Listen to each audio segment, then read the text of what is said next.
So I want to talk about a little bit more of your expertise, which is wealth and investing. So we know that a lot of people are getting onto investing now, like maybe where it was only accessible to those with wealth. A lot of average people, part of what you're doing with in teaching Black women invest and teaching women how to like access they're using this as their part of their wealth journey in investing. So I want to talk about, could you share some insights into how couples can align their investment strategies to work towards shared financial aspirations? That was wordy. But let's Yeah. talk about investment in regards to building wealth in relationships and marriages.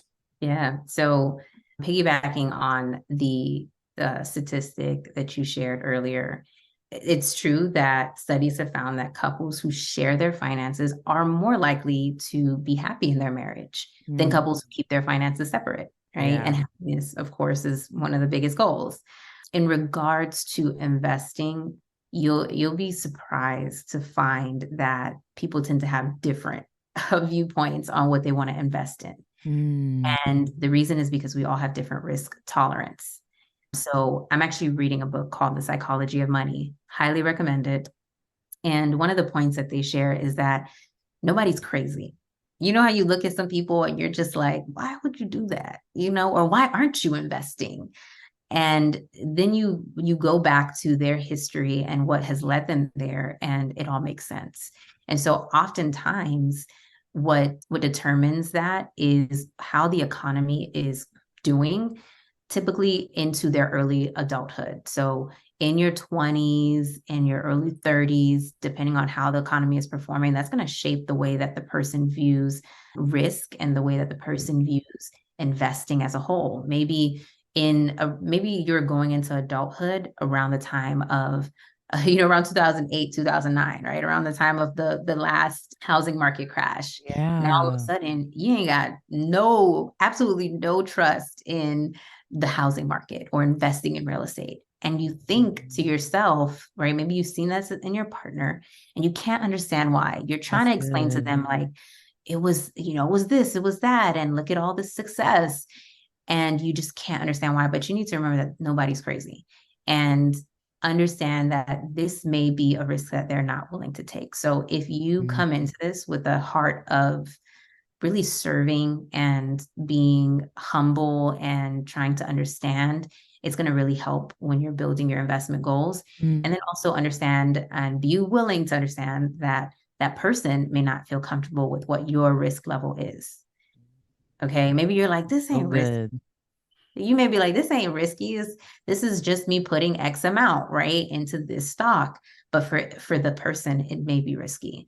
Mm, So with that in mind, figure out how both of you can be happy. Okay. So if you both have two different risk tolerances and you have different things that you want to invest in, different things that you believe in investing in, allow this person to have that, right? And allow yourself to have that. So being on the same page is basically agreeing that I may not truly understand and believe in real estate, but I'm going to put some of our money into this. I'm willing to do this. This is our money mm, because I know this is something you believe in. And mhm. now that person is doing the same thing for you. And then you have those mutual investments that you both believe in. Yo, I'm learning Yeah. so much right now because what you just said about different risk tolerances, I've never looked at it that way. And I'm like reflecting on it in my own marriage. And I'm like, yeah, that's very true because my grandmother was an entrepreneur. My father was an entrepreneur. Entrepreneurship feels normal to me. Like my brother is into it. And I definitely feel more comfortable betting on myself. My husband does not have that risk level, Okay. and, in a good way, he is comfortable with being an employee, not in like a negative way, but like in a good way, right?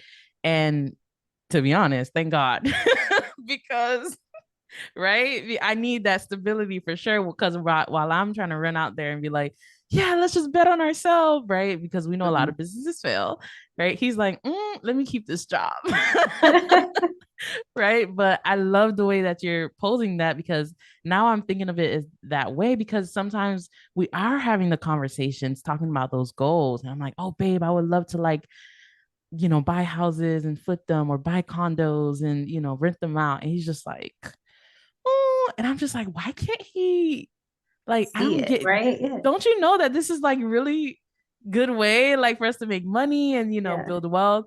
And so I'm just gonna think of it in that way, and like really have the conversation about his risk tolerance, which at this point I feel like is very low. Mm.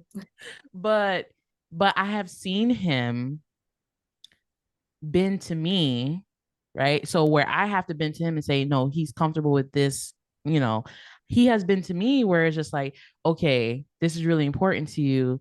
I'm willing to give this amount to what you're Mhm. doing, to this endeavor. I don't want us to go too far, but I'm willing to do that. And Yeah. that makes me feel supported. It helps us have the conversation. But I never looked at it just in the conversation of like how we view risk.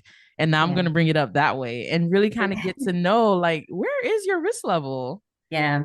Yeah, Yeah. that's good. And a good way to bring up investing is, especially for someone who, let's say if you have a spouse who does not have that high risk tolerance, think about what they know and what they're good at and what they're confident in, right? Maybe your spouse is an engineer. They don't know nothing about stocks, but they know everything about engineering. So a way to meet in the middle and speak their language is to find those engineering stocks that you understand and that you've done your due diligence on, and presenting it to them because they understand, oh yeah, I know this company and I understand how this operates. For Uh, me, my husband is in the startup space, right? I don't know nothing about no startups, all right? and but he is extremely knowledgeable about startups, the valuation of startups and everything about it. And so as a result of him being very confident, he's presented investments in startup companies to me. And even though I don't know what this is and I don't fully believe in these startups, yeah. I have compromised in that sense and said, all right, let's invest in it. And so for me, imagine if I said no. And I'm like, this is what we should invest in because this has history and this and that, right? So then how can I expect for this person to compromise for me? So I'm Mm, glad that, I did kind of find that language that he speaks. mm, And I would encourage anybody to do that too, mm, right? So if you're trying to get into stocks, and you want to talk to this person, either find out what it is that they know and they're comfortable with, or find something, I guess something related, maybe something that they have grown up knowing. Start to mm. just kind of think creatively. I love Yeah. that. First of all, Shelo's dropping gems. All right. To my listeners, to those who's watching, Shelo is dropping gems. Okay. And it just really feels like realistic, relatable advice. You know what I'm saying? To really Yeah. have those conversations. And that's what I love about it. That's what we're about. We're Yeah. about real life marriage, real life Yeah. couples.